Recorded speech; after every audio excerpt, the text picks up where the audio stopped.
Jangan buang waktu Anda mengejar kupu-kupu. Perbaiki kebun Anda dan kupu-kupu akan datang. Kembali lagi bersama saya Stephen. Seperti biasa jangan lupa siapkan apa?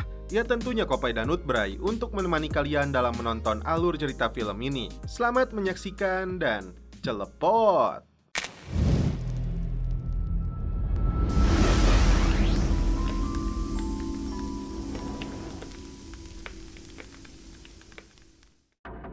Seperti biasa bagi kalian yang belum menonton season ke-1-nya, saya anjurkan untuk terlebih dulu menonton season ke-1-nya yang saya cantumkan linknya di kolom deskripsi atau kolom komentar. Tak usah berlama-lama, langsung saja kita masuk ke filmnya yang berjudul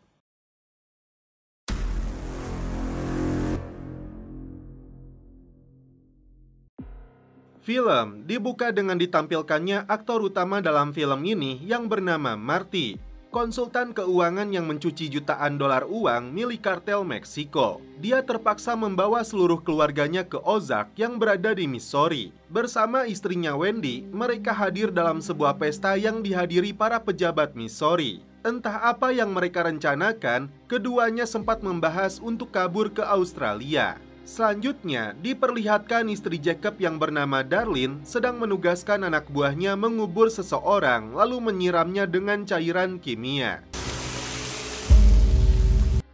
Di pagi harinya, Jacob menemui Marty untuk mengambil mobil milik korban dibawa ke Chicago, lalu menggesek kartu kreditnya di sana agar pihak kartel Meksiko menganggap Del Rio terakhir meninggalkan jejak di Chicago. Charlotte memberikan $10.000 kepada Jonah dari uang yang mereka curi saat membantu orang tua mereka menyembunyikan puluhan juta dolar di balik dinding. Selanjutnya diperlihatkan kembali Ruth yang mengajukan diri ke Dinas Perlindungan Anak untuk menjadi wali dari dua sepupunya setelah ayah mereka meninggal dunia. Seperti yang diceritakan di season pertama, Ruth terpaksa membunuh dua pamannya sendiri yang berniat membunuh Marty. Berpindah ke Marty yang kembali ke restoran, namun tidak menemukan Rachel selama 2 hari terakhir ini. Setelah mengecek salah satu penginapan tempat dia menyembunyikan uangnya, ternyata sudah dibobol. Sementara itu, Wendy diminta mengambil mobil jenazah dari rumah duka yang dia kelola bersama Harry. Di waktu yang sama, Ruth datang menemui Marty meluapkan kemarahannya atas kematian pamannya dan masa depan dirinya bersama kedua sepupunya. Tapi Marty menolak membahasnya sekarang. Rupanya, Marty dan Wendy akan memindahkan seluruh uang kartel itu menggunakan mobil jenazah. Di pagi harinya, Marty, Jacob, dan Darlene menunggu utusan dari kartel Meksiko untuk membahas rencana pembangunan kasino di atas air. Ternyata yang datang adalah pengacaranya kartel yang bernama Helen Pierce. Di sini Marty berpura-pura bertanya di mana Del Rio. Mereka membahas pembangunan kasino dengan keuntungan 80% untuk pihak kartel dan 20% untuk Jacob yang menyediakan lahannya. Helen menyebut 80% itu karena seluruh biaya dan resiko ditanggung oleh kartel. Sedangkan Marty hanya meminta 3% dari keuntungan karena seluruh perencanaan pembangunan ini menjadi tanggung jawabnya. Marty berjanji dalam 6 bulan kasino itu sudah rampung. Sebelum pergi, Helen mengingatkan Marty agar tidak main-main dengan dia atau kliennya yang bisa dengan mudah menghabisi Marty dan keluarganya.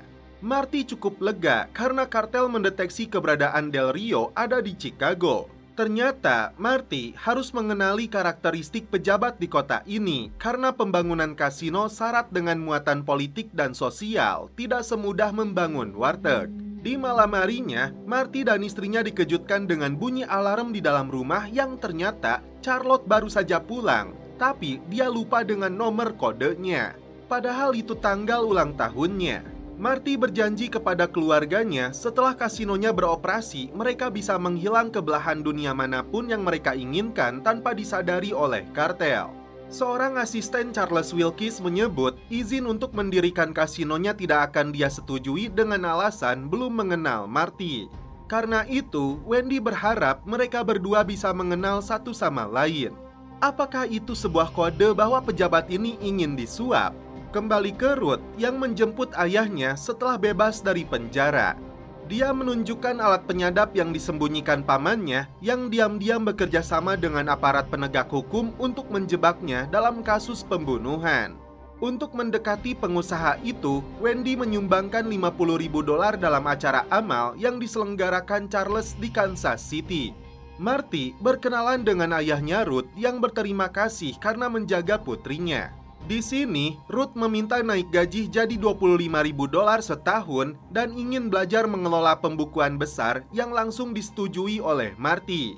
Kembali ke pesta seperti yang ditampilkan di awal film, Wendy berpura-pura menabrak Charles yang ternyata sudah tahu dia menyumbang $50.000. Helen menyelidiki hilangnya Del Rio di Chicago di lokasi terakhir dia menggunakan kartu kreditnya. Karena petugas toko tidak mau menunjukkan rekaman CCTV di sekitar lokasi, ini yang dilakukan anak buah Helen.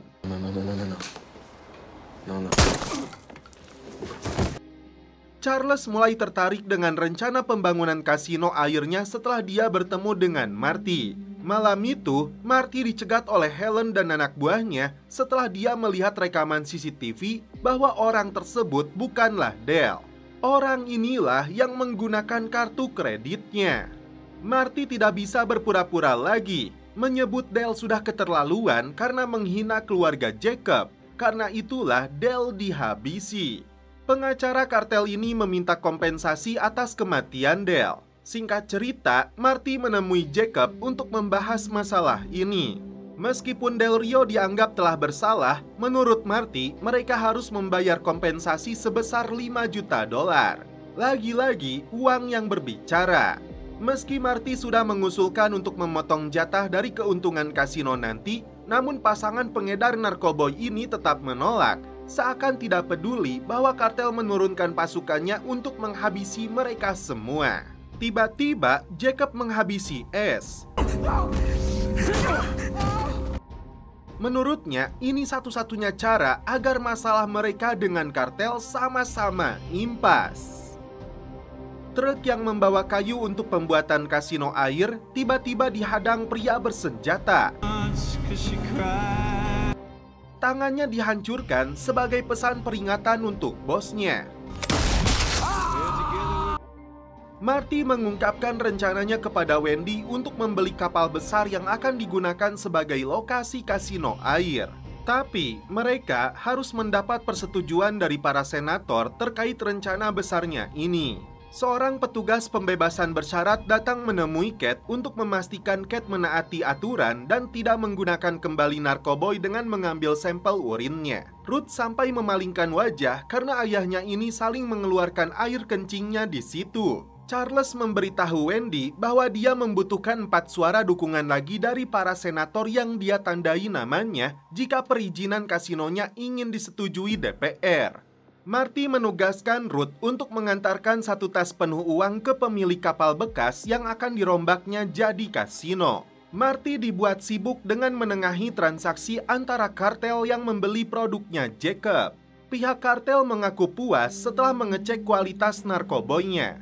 Sementara itu, Wendy bertugas untuk membujuk 4 orang senator lainnya agar mendukung rencana pembangunan kasino air. Selain menjanjikan lapangan kerja, Wendy yakin pajaknya akan membantu anggaran pendidikan. Tak semudah yang dibayangkan, para senator ini punya prinsip dan keinginan masing-masing yang harus dipahami.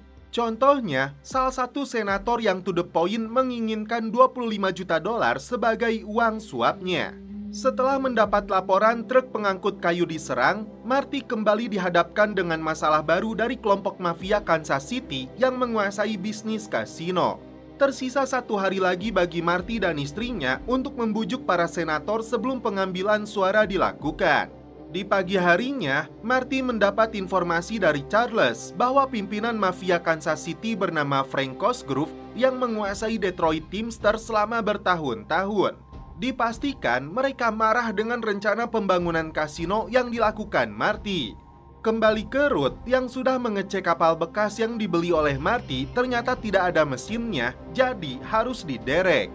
Si penjual yang duduk di kursi roda mengaku sudah lama tidak dibelai wanita, memancing amarah Ruth. Dan inilah pelajaran yang Ruth berikan. Ruth memotong $50.000 karena kapalnya tidak dilengkapi mesin. Untuk menyelesaikan masalah dengan mafia kasino itu, Marty meminta bantuan Buddy yang kebetulan mengenal Frank karena dia pernah berbisnis dengannya. Buddy mengingatkan Marty jika Frank orang yang sangat berbahaya, jadi dia tidak boleh salah ucap. Ruth dibantu ayahnya menderek kapal besar yang dibeli Marty. Dia menyebut bosnya itu membeli jutaan dolar untuk kapal ini. Karena pekerjaannya makin baik, Ruth berencana membeli rumah yang layak untuk mereka tinggali. Ingin keluar dari label keluarga kriminal, Ruth menjanjikan pekerjaan yang halal untuk ayahnya. Seperti yang diceritakan di season pertama, Ruth ini seorang mantan pencuri handal. Marty ditemani Buddy melakukan pertemuan dengan Frank. Mereka sudah tahu ternyata Frank mengalami masalah dengan bisnis kasinonya. Sebagai ahli keuangan dan negosiator tanpa kekerasan, Marty menawarkan kerjasama saling menguntungkan dengan membangun kasino yang berdampingan saling mendukung satu sama lain. Karena melihat pertemanan Frank dan Buddy di masa lalu, akhirnya si Frank setuju untuk bicara lebih lanjut dengan Marty. Salah seorang senator yang bernama Terry sedang santuy di sebuah bar, tergiur dengan kecantikan wanita seksoi bernama Lulu. Setelah diajak ke hotel, Terry baru menyadari aksi celepotnya sudah direkam oleh Wendy. Rekannya si Terry tidak bisa berkutik setelah melihat rekaman tersebut dari Wendy. Mau tidak mau, dia harus menyetujui pembangunan kasinonya. Tersisa satu senator lagi yang harus mereka dapatkan suaranya. Charles menyebut senator bernama Black itu adalah orang alim. Tidak perlu suaranya, asalkan dia tidak hadir dalam pemungutan suara, dipastikan Wendy dan suaminya akan mendapat lampu hijau. Tapi Charles meminta syarat terakhir, yaitu Wendy mau tidur dengannya. Ruth dibuat terkejut dengan tindakan ayahnya yang kembali mencuri di sebuah toko. Padahal dia sudah mendapat uang dan pekerjaan darinya. Kate mengaku tidak peduli meski sedang dalam masa percobaan. Baginya, melakukan tindak kriminal sudah menjadi kebutuhan. Sebagai pewaris Langmore, Ruth kembali dipaksa untuk mencuri seluruh uang milik Marty. Kembali ke rumah, Wendy mengaku gagal kepada Marty karena si Charles menginginkan dirinya. Setelah lama tidak muncul, Russell terlihat sedang mengendarai mobil dalam kondisi teler. Di luar dugaan, ini yang terjadi. Asisten Charles ditugaskan menemui Senator Black untuk mengajaknya mengikuti perjalanan penting yang tidak bisa dia tolak. Hari itu, Wendy kembali menemui Charles dan langsung mendapat kabar baik bahwa izin pengoperasian kasinonya telah di-ACC DPR. Wendy pun akhirnya bisa tersenyum bahagia meski dia tidak tahu apa yang dilakukan Charles kepada Black. Setelah kecelakaan yang menimpanya, Russell mendekam di dalam sel tahanan. Rupanya, agen Patty datang menemuinya. Agen FBI ini sudah mengetahui Russell membawa banyak uang di dalam mobilnya yang dicuri dari Marty sebagai uang milik kartel Meksiko. Jika Russell tidak ingin dipenjara seumur hidup karena kasus perampokan dan penggunaan zat terlarang, Russell harus membantu FBI sebagai informan yang menyelidiki seluruh seluk-beluk pencucian uang yang dilakukan Marty bagaimanapun caranya. Karena tidak hanya penjara, Russell terancam dihabisi oleh kartel karena berani mencuri uang milik mereka. Hari itu, media mencoba mewawancarai Senator Black terkait dengan undang-undang kasino dan ketidakhadirannya dalam voting. Tidak menjawab lebih detail, Black masuk ke dalam ruangannya. Tak berselang lama, terdengar suara tembakan. Ternyata, senator ini telah bunuh diri. Kabar viral ini terdengar oleh Wendy yang langsung menemui kembali Charles karena namanya sempat disebut oleh Black. Menurut Charles, senator itu pernah depresi dan dirawat di rumah sakit karena itu wajar jika dia bunuh diri.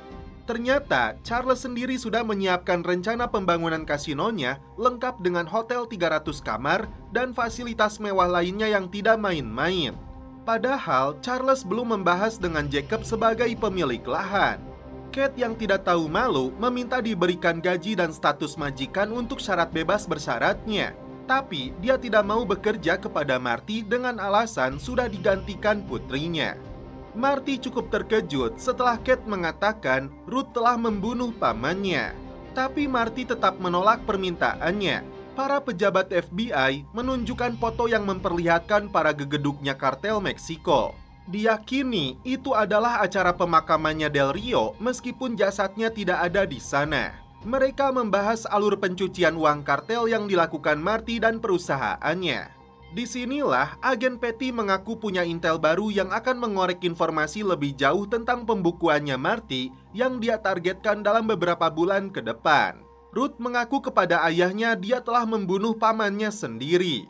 Di waktu yang sama, datanglah petugas perizinan yang berniat menutup restoran karena aturan tentang potensi kebakaran dan perizinannya wajib diurus langsung oleh pemiliknya, yaitu Rachel. Disinilah Marty mau tidak mau harus mencari Rachel. Hari itu, Jacob mengajak Marty dan keluarganya pergi berburu. Jonah yang sudah dilatih menembak ikut bersama mereka. Dalam kesempatan ini, Jacob menegaskan kepada Marty bahwa dia tidak akan menjual lahannya kepada Charles yang ingin membangun hotel mewah di sekitar kasino. Setelah rusanya terlihat, Jacob menyuruh Jonah yang melepaskan tembakan.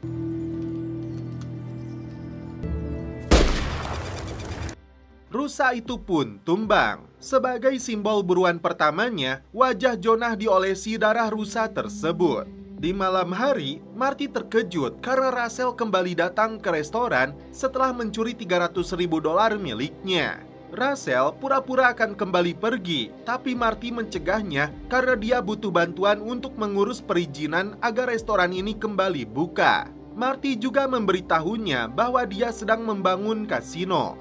Di sini bisa kita tebak, petugas perizinan itu adalah bagian dari rencana FBI agar Rachel kembali dekat dengan Marty. Wendy dikejutkan dengan kedatangan reporter yang ingin bertanya tentang hubungannya dengan Charles terkait undang-undang kasino dan kematian Senator Black. Keesokan harinya, Wendy datang ke rumah duka berpura-pura memberi dukungan moral kepada istri Black. Padahal, karena namanya tidak ingin terseret, Wendy membujuk istri Black ini agar membatalkan tuntutannya kepada Charles jika dia tidak ingin bangkrut melawan pengusaha itu. Agen Patty memasang alat penyadap di balik kutangnya si Rachel yang ditugaskan kembali mendekati Marty. Diam-diam, Jacob dan istrinya membakar perahu milik Charles sebagai buntut kekesalannya kepada pengusaha itu. Rachel pura-pura menyerahkan surat izin pengoperasian kembali restorannya kepada Marty sambil mabuk, berharap Marty membeberkan informasi penting tapi belum berhasil Rachel dapatkan. Tak kalah dengan suaminya, Wendy berhasil membujuk istri Black dengan menyumbang $1 juta ke yayasan kemanusiaannya. Tapi 500.000-nya disetorkan oleh Charles.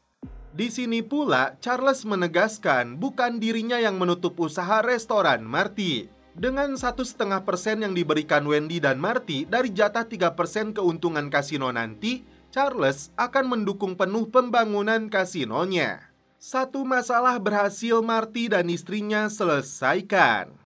Agen Patty yang mendengar hasil rekaman nampaknya harus kecewa karena tidak ada pengakuan dari Marty yang berisi informasi penting terkait pencucian uang kartel Meksiko. Wendy kembali menemui Sam yang sedang mengisi acara motivasi.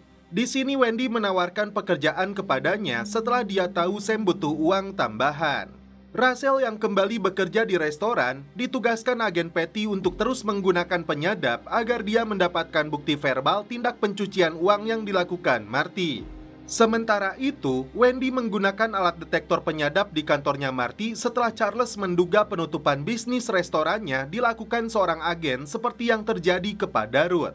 Marty dan Wendy mengaku kepada petugas perizinan bahwa restorannya dikelola oleh Rachel sedangkan klub erotisnya oleh Sam. Kenapa bukan Ruth? Karena pernah beberapa masuk ke dalam catatan kepolisian sebagai pelaku tindak kriminal.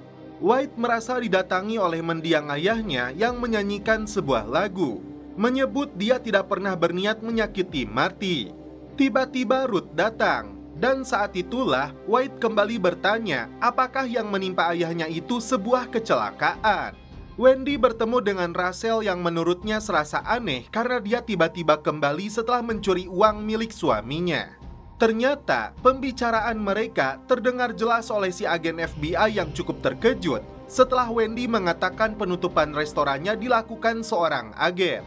Kini Charlotte ditugaskan ibunya untuk mengawasi gerak-geriknya si Rachel.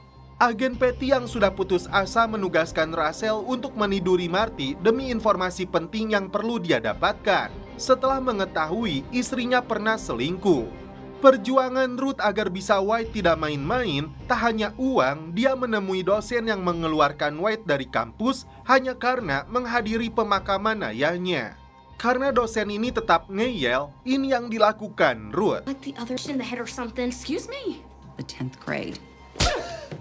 White yang memiliki hubungan dekat dengan Charlotte cukup terkejut setelah mengetahui Marty ada di lokasi kejadian saat ayahnya terbunuh. Buddy dilarikan ke rumah sakit karena kesehatannya kembali memburuk. Jonah yang sudah menganggap pria tua ini seperti kakeknya sendiri nampak khawatir. Tapi Buddy memilih untuk kembali pulang ke rumah meski harinya tidak akan lama lagi. Marty dihubungi pria bernama Beaker yang tidak bisa memberikan surat rekomendasi kecuali Marty datang menemuinya. Padahal dia dipaksa oleh agen Patty agar menerima suap. Marty dan istrinya merasa petugas itu ingin disuap. Kali ini, Russell yang muak kepada agen Patty mengajak seorang pria masuk ke dalam toilet menyebutnya sebagai Marty. Dan setelah itu mereka pun celepot. Selanjutnya, Russell yang menggunakan penyadap mencoba mengorek informasi dari Ruth. Tapi tidak ada yang penting. Di pagi harinya, White datang ke dermaga tempat ayahnya ditemukan meninggal dunia tersengat listrik. Marty terkejut karena White mengetahui dirinya ada di lokasi kejadian dan melihat jasad ayahnya. Marty mulai kesal karena White melontarkan berbagai pertanyaan seakan Marty yang membunuh ayahnya. Akibatnya, Charlotte dilarang lagi bertemu dengan White. Memberinya sebotol minuman keras, Russell coba mendekati Charlotte yang sedang galau karena dilarang berhubungan dengan White. Entah apa yang ada di dalam pikirannya, Russell tidak bisa menahan emosi lagi ketika Marty dan istrinya menuduh dia sebagai pengkhianat. Karena itu, Russell menyebut seorang pelanggan yang sering datang ke restoran ini mengenal Russ atau ayahnya White. Tentu saja agen Patty marah karena itu sama saja Russell membongkar identitasnya. Marty didatangi oleh pendeta Mason yang tiba-tiba melemparkan uang kepadanya, mengaku tidak mau diberi uang haram betapapun miskinnya dia. Ayah Ruth kembali membuat onar di dalam klub yang dia kelola. Sam yang bermaksud menenangkannya malah kena bogem mentah. She deserves her money for services rendered. Think I'm in charge here? Malam itu juga, Russell diseret oleh agen FBI ini yang marah karena dia telah membongkar penyamarannya setelah 2 tahun lamanya berjuang. Russell beralasan tindakan itu dia lakukan agar Marty percaya kepadanya. Akhirnya, Russell diampuni sebelum Patty melepaskan tembakan. Ternyata, Wendy yang memberi pendeta itu uang sumbangan tanpa sepengetahuan suaminya. Keduanya terlibat adu mulut karena kekesalan Marty kepada putrinya. Di pagi hari, Marty dan istrinya menemui petugas Beaker agar memberikan surat rekomendasi. Ketika Marty akan memberinya sekoper uang, tiba-tiba Wendy mencegahnya. Dia beralasan punya firasat buruk karena ruangannya terlalu rapi dan pria itu sangat gugup. Lagi-lagi, si agen FBI ini gagal mendapatkan bukti tindakan suap yang dilakukan Marty. Kali ini, Russell mendapat informasi penting dari Ruth yang menyebut Marty selalu membawa sebuah flash disk dan gepokan uang kemanapun dia pergi. Itulah yang diharapkan oleh agen Patty, berharap ada banyak bukti di dalamnya. Marty yang selalu sibuk dengan pekerjaan dan masalahnya menyempatkan diri membersihkan jenggotnya Buddy. Tiba-tiba, tim FBI di bawah pimpinan agen Patty datang menggeledah rumahnya Marty. Apakah nasib pencuci uang kartel Meksiko ini akan berakhir?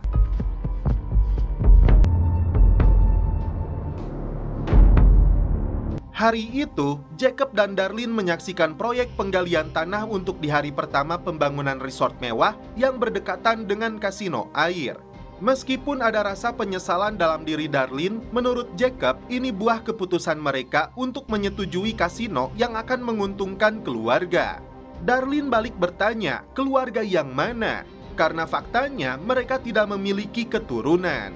Kembali ke tim FBI yang melakukan penggeledahan, menemukan sejumlah uang di dalam kamar Charlotte.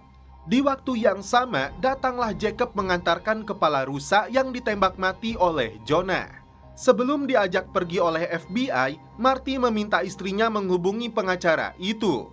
Ternyata, Marty meminta bantuan Helen sebagai pengacara kartel untuk membantunya saat diinterogasi FBI. Masalah muncul karena Charlotte terciduk menyembunyikan $5.000 uang milik kartel. Meskipun nilainya tidak seberapa, tapi itu sangat berbahaya. Agen FBI ini menunjukkan puluhan foto dari orang-orang yang berada di sekitar Marty, dan faktanya beberapa dari mereka telah mati terbunuh. Meski FBI tidak bisa menuntutnya secara langsung karena belum cukup bukti, Patty coba menjatuhkan Marty dengan menyebut Ruth pernah mencoba membunuhnya di atas perahu, tapi dia mencegahnya dan saksinya adalah Jonah. Jacob mengajak seorang bocah bernama Wally untuk dijadikan anak angkat menemui istrinya. Darlene sempat menolak, apalagi jika Wally sebagai ahli waris kekayaan mereka. Yang dia inginkan, anak yang benar-benar lahir dari rahimnya. Di waktu yang sama, datang Sheriff memberitahu mereka bahwa Marty digeledah tim FBI. Dan bisa saja aparat penegak hukum itu melakukan hal yang sama di rumah mereka yang tidak bisa dicegah. Dalam perjalanan pulang, giliran Helen yang mencecar Marty dengan berbagai pertanyaan. Siapakah Ruth dan kenapa putrinya mencuri uang milik kartel? Marty menegaskan komputernya bersih dari barang bukti dan tetap setia kepada kartel. Di sini yang Helen khawatirkan, upaya penggeledahan yang bisa dilakukan FBI di tanahnya Jacob. Jika ladang opiumnya terciduk, maka rencana kasinonya akan ikut mati. Helen meminta untuk dijadwalkan rapat sesegera mungkin membahas masalah ini. Pulang ke rumah, Marty menceritakan semuanya kepada Wendy. Setelah itu, Marty bertanya langsung kepada Jonah apa benar dia menodongkan senjata ke arah Patty.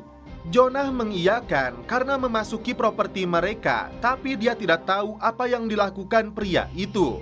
Kali ini, giliran Ruth yang diancam akan ditangkap agen Patty terkait pembunuhan yang dia lakukan kepada dua pamannya. Jika dia mau mengakui perbuatannya dan bekerja sama, FBI akan memberinya perlindungan saksi dengan gaji rutin. Tapi jika Ruth bersikeras menolak, kartel yang sedang mengintai di belakang sana sewaktu-waktu akan membunuhnya karena menganggap dia bekerja sama dengan FBI. Apakah Ruth akan mengkhianati bosnya sendiri? Helen dan Marty meminta Jacob untuk menghancurkan ladang opiumnya sebelum FBI datang. Tapi Jacob menolak kartel membayar ladang opium yang akan dihancurkan. Lagi-lagi Marty yang ketiban sial untuk menengahi permasalahan ini. Darlene meminta bantuan Wendy untuk memberikan seorang bayi dari panti asuhan yang dikelola Charles sebagai ganti rugi untuk ladang yang akan dihancurkan. Belum kelar satu masalah, tiba-tiba Ruth menghubungi Marty mengaku dicecar oleh agen Patty. Pasangan suami istri ini kembali diserang agen FBI yang menuduh Wendy telah berselingkuh dengan Charles, seperti yang dulu dia lakukan dengan seorang pengacara. Adegan video itulah yang ditemukan FBI dalam laptopnya Marty. Kate mencegah putrinya yang ingin kabur karena takut dengan kartel. Tidak perlu takut, Kate akan melawan jika mereka berani menyerangnya. Malam itu, Helen datang ke rumah Marty menunjukkan foto saat Ruth dekat dengan si agen FBI. Meski sempat ragu, Marty menegaskan dirinya sangat percaya kepada anak buahnya itu. Tapi pengacara kartel ini tidak percaya lagi, berencana untuk menghabisi Ruth. Meski Ruth sempat mencoba untuk membunuhnya, tapi kini Marty memilih untuk menyelamatkannya. Marty lebih dulu datang ke rumah Ruth untuk bertanya apa benar dia coba membunuhnya. Ruth bersumpah tidak pernah melakukan itu. Tak berselang lama, datanglah kartel. Kate langsung bersiap dengan senjatanya, tapi dicegah oleh Marty. Kartel menggeledah dan menginterogasi Ruth untuk memastikan apakah dia berkhianat atau tidak. Sementara itu, Wendy ditemani Buddy datang ke rumahnya Darlene. Ketika Darlene menyerahkan daftar anak yang bisa diadopsi, beda lagi dengan Buddy yang diam-diam membakar ladang opiumnya.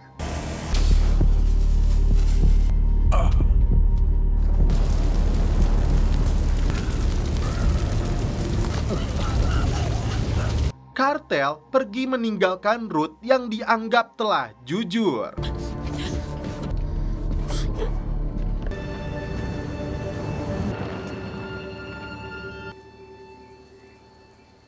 Malam itu setelah Buddy membakar ladang narkoboy milik Jacob, kondisi jantungnya makin memburuk. Demi anak-anaknya, Buddy meminta Wendy segera pergi setelah dia selesai membangun kasinonya. Wendy kembali mengungkapkan rencananya untuk pergi ke kota kecil di Australia 1 jam berkendara dari Gold Coast bernama Mullumbimby. Dan akhirnya, Buddy pun menghembuskan nafas terakhirnya.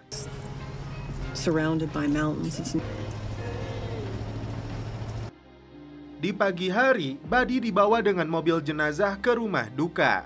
Marty dan keluarganya sangat kehilangan karena Buddy sudah seperti keluarga sendiri. Sementara itu, tim FBI di bawah pimpinan agen Patty datang ke ladangnya milik Jacob setelah dicurigai membakar lahannya di tengah malam untuk menghilangkan barang bukti. Kembali ke Ruth yang tadi malam diinterogasi oleh kartel bisa kembali beraktivitas. Bahkan dia menegaskan kepada adik sepupunya untuk tetap sekolah apapun yang terjadi kepadanya. Terlihat ladang opiumnya sudah rata dengan tanah menyisakan bekas-bekas kebakaran. Marty yang berniat menemui Jacob dilarang oleh agen FBI ini. Seekor anjing pelacak menemukan sesuatu di dalam tanah. Apakah itu jasad korban yang dibunuh oleh Jacob dan istrinya? Di rumah duka inilah ternyata Marty menyembunyikan seluruh uang milik kartel yang harus dia laundry. Marty sempat melihat jasadnya Buddy yang sudah terkujur kaku. Proses penggalian dilakukan tim FBI yang ternyata menemukan beberapa tulang belulang manusia di sejumlah titik.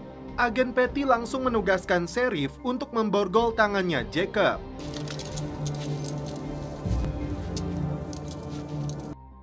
Hari itu juga, Darlene melakukan pertemuan dengan Marty dan Helen. Ancaman penjara mengintai Jacob dan Darlene yang bisa didakwa dalam kasus pembunuhan massal. Di sini pula akhirnya Wendy mengaku bahwa dirinya yang membakar ladang opiumnya karena jika tidak, dia akan dipenjara dalam kasus peredaran narkoboy. Darlene pun terkejut, tapi kini yang paling penting, dia meminta suaminya dikeluarkan dari penjara. Lagi dan lagi, Marty yang harus memikirkan solusinya. Pendeta Mason datang ke kantor polisi karena menduga salah satu jasad yang ditemukan di ladangnya Jacob adalah istrinya yang dibunuh mereka. Untuk membuktikan dugaannya, Mason akan membawa anaknya untuk tes DNA. Sementara itu, Charles diinterogasi oleh agen Patty karena keterlibatannya dalam pembangunan kasino yang dia butuhkan untuk menutup kekurangan setoran ke pihak bank yang mencapai hampir 136 juta dolar. Tidak tertarik dengan bisnisnya, bagi agen FBI ini, Marty adalah target sesungguhnya. Giliran Charles yang ternyata mengetahui kasus penembakan yang dilakukan Patty di sebuah bar terkait perampokan yang dilakukannya kepada pengedar narkoboy. Di sini, Charles dan pengacaranya ini mengancam akan melaporkan Patty ke atasannya jika dia berani menyentuhnya. Charles tidak mempermasalahkan penyelidikan yang dilakukan FBI kepada Marty. Dia hanya meminta Wendy mendapat perlindungan. Datang ke penjara, Marty bertanya kepada Jacob jasad siapa saja yang ditemukan di ladangnya. Apakah salah satunya istri pendeta Mason? Tapi Jacob tidak mau menjawabnya. Wendy menemui pendeta Mason agar membatalkan rencananya untuk tes DNA karena dia khawatir keluarga Jacob akan kembali mengincarnya. Tapi sepertinya Mason tidak gentar dengan ancaman tersebut. Ruth memberitahu Russell agar berhati-hati kepada agen Patty karena dia telah menjebaknya agar tampak seperti pengkhianat. Ruth menunjukkan bekas luka yang dia dapatkan sebagai akibatnya. Tanpa menyebutkan itu efek dari tindakan kasar yang dilakukan kartel, White langsung bertindak ketika melihat Jonah diperas oleh salah satu siswa.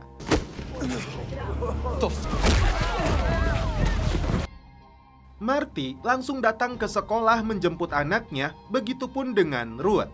Pulang ke rumah, Marty ingin tahu apa yang dilakukan kedua anaknya dengan uang hasil curian milik kartel. Mewarisi darah ayahnya, Jonah mengaku mencuci uang tersebut dengan membuka rekening dan paspor palsu yang dulu diberikan detektif swasta yang ditugaskan oleh Marty untuk mengamankan keluarganya.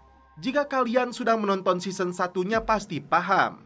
Di malam hari, diam-diam Darlene membongkar sebuah makam yang ada kaitannya dengan pendeta Mason. Di tempat yang berbeda, Charles membujuk Wendy agar meninggalkan Marty karena pencucian uang kartel yang dilakukannya tidak akan bertahan lama.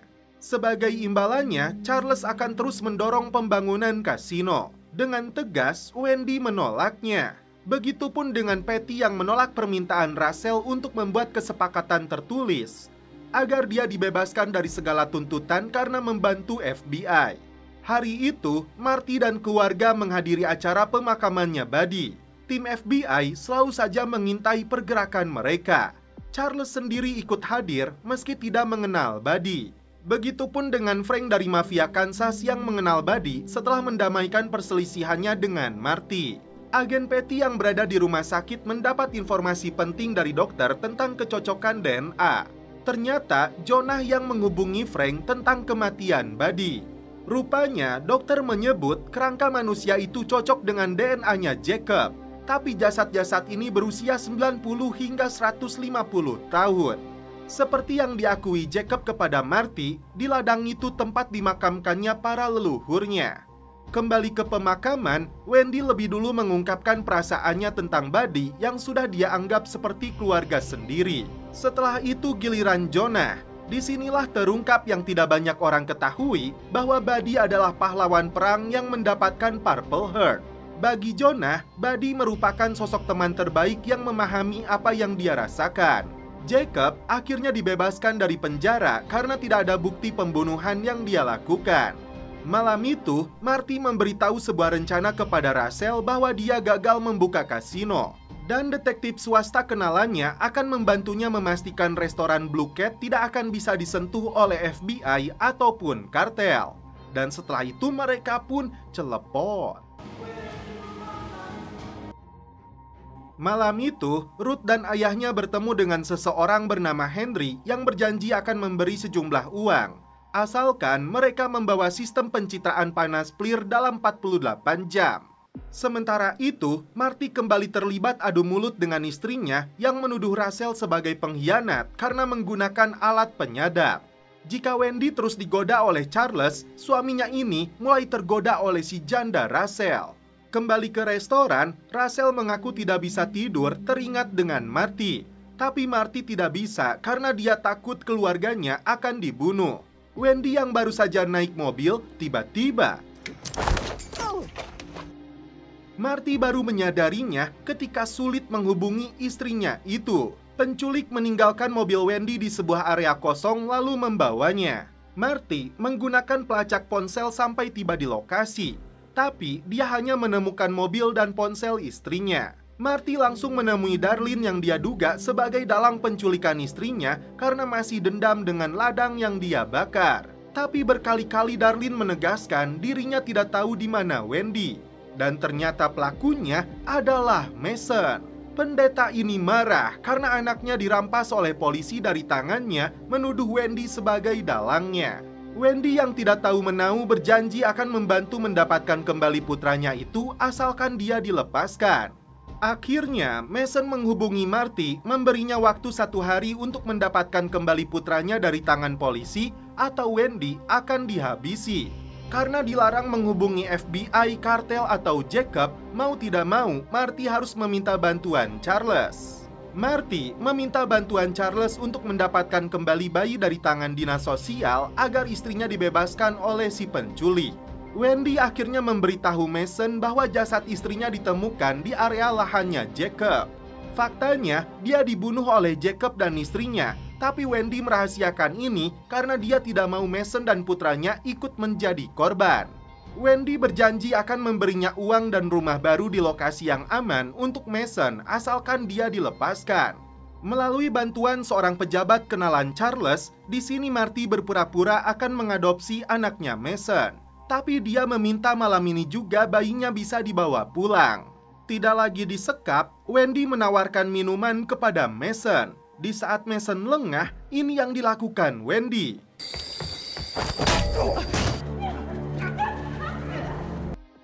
Dia kembali diseret dan disekap di dalam basement. Marty yang sudah berhasil mendapatkan anaknya disuruh datang seorang diri tanpa senjata. Sementara itu, Ruth dan ayahnya sedang mencuri alat yang dipesan Henry dari kapal seseorang. Karena pemiliknya muncul, mereka terpaksa bersembunyi di dalam air. Marty langsung menyerahkan bayinya kepada Mason. Meski Mason sudah mendapatkan anaknya, dia tetap akan membawa Wendy sebagai jaminan tidak melaporkannya kepada polisi. Tapi Marty tidak bisa setelah apa yang sudah dia lakukan untuknya. Karena keduanya saling menodongkan senjata, ini yang terjadi.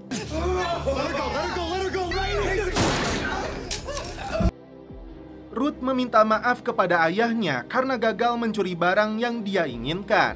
Di sini juga Ruth memberitahu ayahnya jika dia sudah tahu Marty menyembunyikan uangnya di rumah duka. Marty yang belum pernah membunuh terlihat shock. Jasadnya mereka lebur di rumah duka. Dan anaknya Mason resmi mereka adopsi. Malam itu, Rachel dilarikan ke rumah sakit karena mengalami overdose obat-obatan. Film bergerak mundur secara bertahap dari mulai Rachel membeli narkoboy tersebut. 1 hari sebelumnya, seorang pengedar eceran membeli barangnya dari seorang bandar. Faktanya, barang tersebut berasal dari Jacob yang disuplai untuk kartel Meksiko. Sebelum dikirim, diam-diam Darlene mencampur terlebih dulu barang haram tersebut. Kembali ke Marty dan keluarganya yang harus terbiasa dengan anaknya Mason yang harus mereka rawat. Charlotte nampak kesal karena orang tuanya menutupi fakta yang sebenarnya kenapa bayi ini harus ada di rumah mereka. Di sisi lain, Marty dan istrinya mendapat masalah dengan rencana pembangunan kasino dan kuncinya ada pada Charles. Masalah datang bertubi-tubi dan kali ini Marty mendapat kabar buruk bahwa Rachel dilarikan ke rumah sakit. Karena menolak permintaannya untuk meninggalkan suaminya, Charles tidak mau lagi membantu Wendy mendorong pembangunan kasino.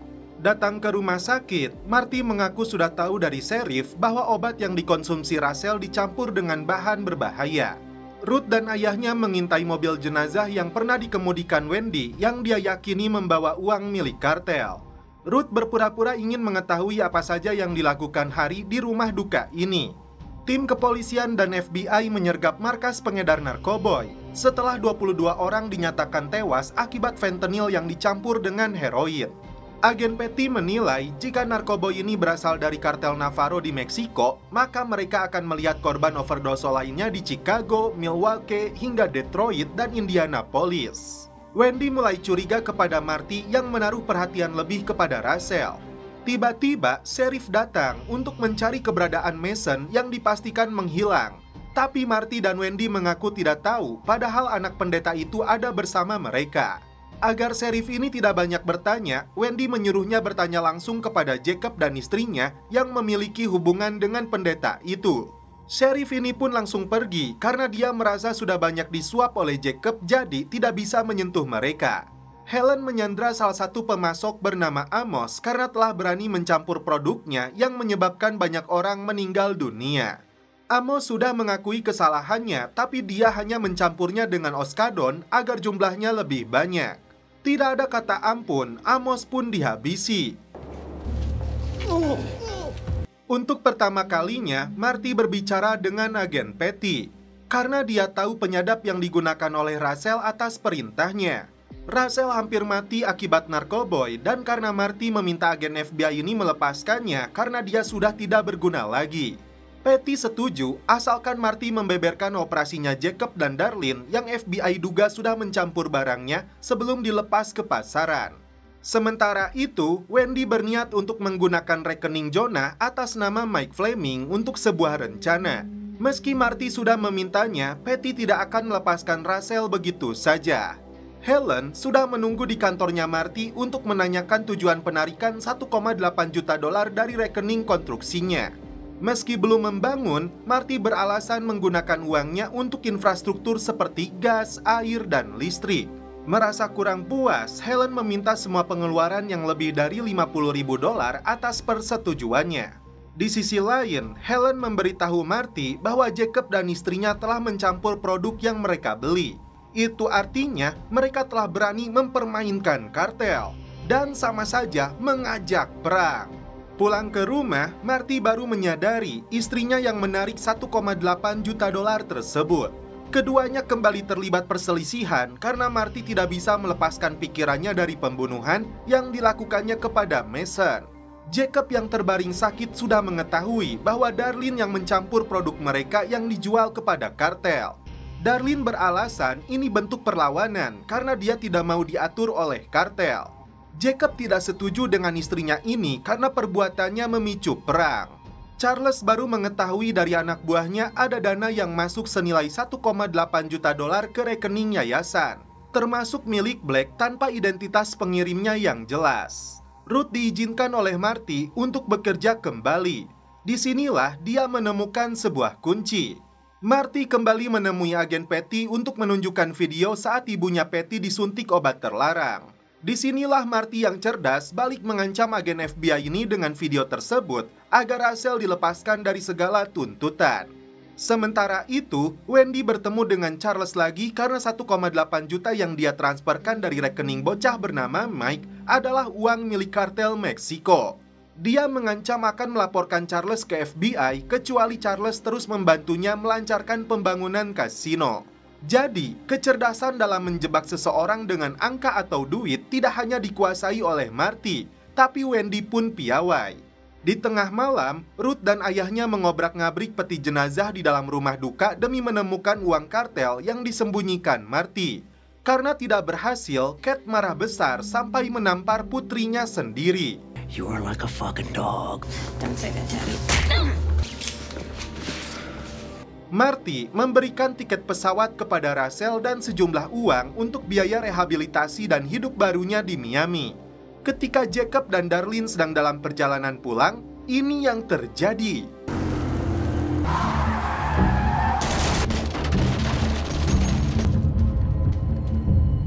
Charlotte yang sudah muak dengan masalah dalam keluarga ini dan semua kebohongannya berniat untuk pergi dan hidup mandiri. Jacob terluka parah akibat serangan yang dilakukan kelompok bersenjata.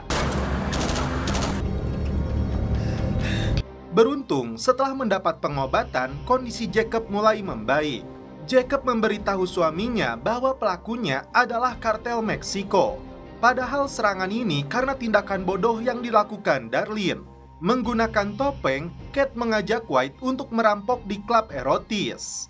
Ruth yang ada di sana sangat kecewa dengan tindakan boloho yang dilakukan ayahnya, padahal banyak kamera pengawas. Singkat cerita, Sheriff meminta keterangan dari Ruth yang mengaku dirampok sekitar 20.000 dolar oleh dua pelaku. Sheriff sudah bisa menebak pelakunya tidak lain adalah Cat. Ruth meminta maaf kepada Marty, berjanji akan mengembalikan semua uangnya. Datang ke proyek pembangunan kasino, Marty baru tahu dari Darlene bahwa kartel sudah menyerang mereka yang menyebabkan Jacob tertembak. Helen mengakui serangan itu dilakukan kartel, padahal Marty sedang berjuang keras memuluskan pembangunan kasino agar 50 juta dolarnya yang harus dia laundry tidak sia-sia. Ruth mengomeli White yang mau saja diajak ayahnya dengan imbalan 5.000 dolar. Uang itu dia rampas kembali jika tidak mau ditangkap karena melakukan perampokan bersenjata dengan ancaman 15 tahun penjara. Pulang ke rumah, Marty dan Wendy dibuat rungsing dengan tindakan Charlotte yang menggunakan pengacara agar keinginannya untuk hidup mandiri dilindungi hukum. Tak main-main, Ruth menodongkan senjata kepada ayahnya sendiri agar menyerahkan kembali uang hasil rampokannya. Ruth lebih memilih melindungi White daripada ayahnya sendiri yang tidak tahu diri. Patty membeberkan persekongkolan Marty dan mafia Kansas City dalam proyek pembangunan kasino kepada atasannya.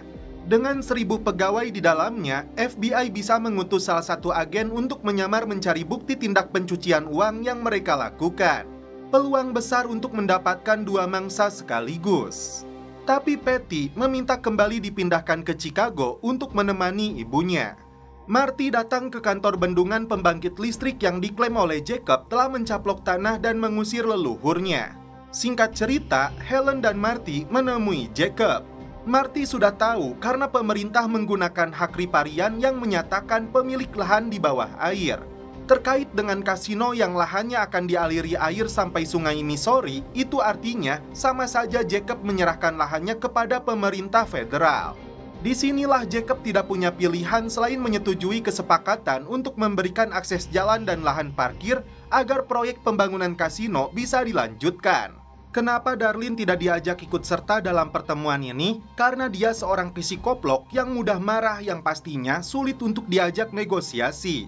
Marty tetap menjanjikan keuntungan dari kasino sangat besar, cukup untuk membeli lahan 2 kali lipat lebih besar dari yang dia miliki saat ini. Jika Jacob kembali menolak, kartel akan membunuhnya. Jacob sudah menjelaskan kepada istrinya, tapi dia tetap keras kepala. Untuk pertama kalinya, dia mengancam akan menggunakan kekerasan kepada istrinya sendiri. Wendy dan Marty diingatkan oleh seorang komisaris agar tidak hanya menerima pekerja dari anggota serikat setelah dia mengetahui Frank dari mafia Kansas City terlibat dalam pembangunan kasino. Itu artinya Marty dipaksa untuk mengkhianati mafia Kansas City. Pulang ke rumah, mereka dibuat geram setelah melihat Charlotte sedang menghisap ganjo. Wendy yang terpancing emosinya tidak peduli lagi jika Charlotte ingin hidup mandiri.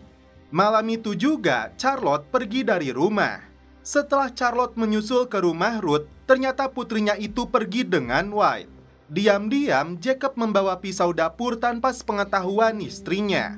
Dia mengajaknya jalan-jalan di sekitar lahan milik mereka. Marty memberitahu Ruth tentang rencana kepergiannya setelah kasinonya disetujui. Seluruh operasinya akan diserahkan kepadanya, tapi dia meminta anak-anak maupun Wendy tidak boleh tahu. Disinilah Jacob hendak membunuh istrinya sendiri yang keras kepala. Namun ternyata Darlene lebih dulu meracuninya dengan kopi sianida. Just rest.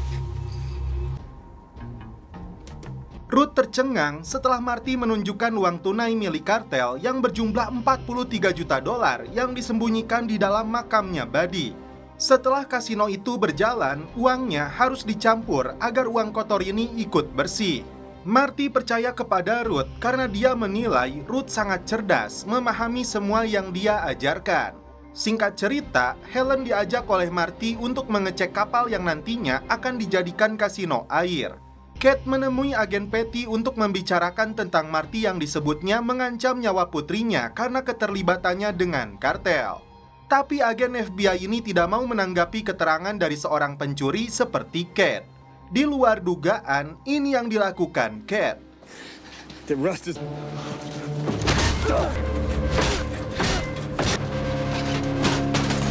Darlene memberitahu Wendy bahwa suaminya telah tiada dan permintaan terakhirnya adalah menghentikan kasino. Tak hanya itu, Darlene memaksa Wendy menyerahkan anaknya Mason.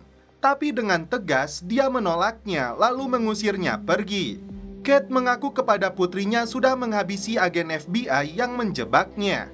Meski dia ayahnya, Ruth tidak mau membantu tindakan konyol yang sudah dia lakukan. Jonah yang sedang pulang menggunakan sepeda dihadang oleh Darlene dan anak buahnya.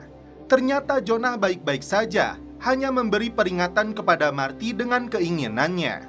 Ternyata membangun kasino itu prosesnya berliku-liku hingga menimbulkan banyak korban. Bahkan Marty hampir tidak sanggup mempertahankan keluarganya.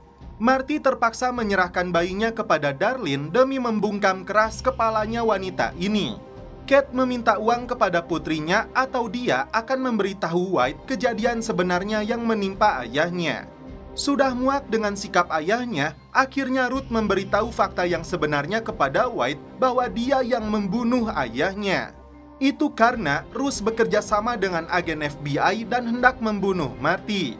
Ruth hanya ingin White mengetahui bahwa dia sangat menyayanginya. Marty memberitahu Wendy terpaksa memberikan bayinya kepada Darlene. Dengan alasan untuk memuluskan rencana, mereka kabur ke Australia setelah kasinonya mulai beroperasi.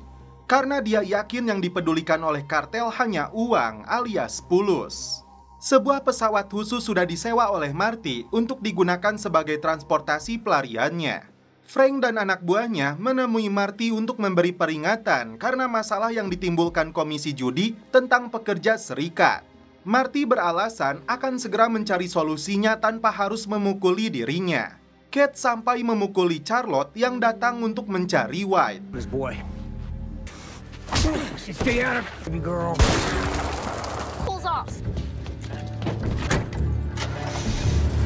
Kate memaksanya agar mendapatkan uang dari Marty. Ruth langsung bertindak segera membawa pergi Charlotte dari sana. Charlotte kembali tinggal dengan orang tuanya. Sedangkan Wade sendiri masih bimbang apa yang harus dia lakukan dengan fakta yang dia ketahui. Karena Kate masih berbahaya, Ruth diminta Marty menginap di rumah mereka. Marty membeberkan rencana kepergiannya kepada Ruth dan tugas apa saja yang harus dia lakukan. Agar Kate tidak berulah lagi, Wendy memberinya $500.000, tapi Kate harus hengkang dari kota ini, tidak pernah mengganggu Ruth lagi. Singkat cerita, Marty mengajak keluarganya dalam acara peresmian kasino yang akan segera beroperasi. Saat Kate dalam perjalanan, ini yang terjadi.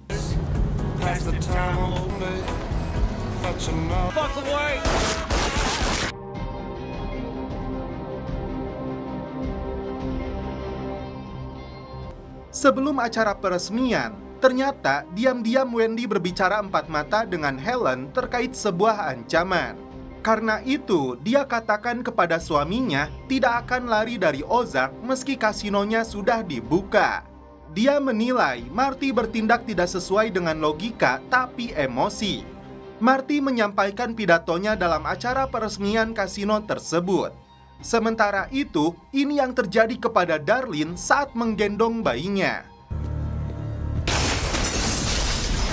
Ruth dipanggil sheriff untuk melihat jasad Kate. Siapakah dalang di balik pembunuhan ayahnya ini? Marty terkejut setelah mengetahuinya dari Helen. Apakah Wendy yang jadi dalangnya? This is also exciting. Dan setelah itu, film pun berlanjut ke season 3.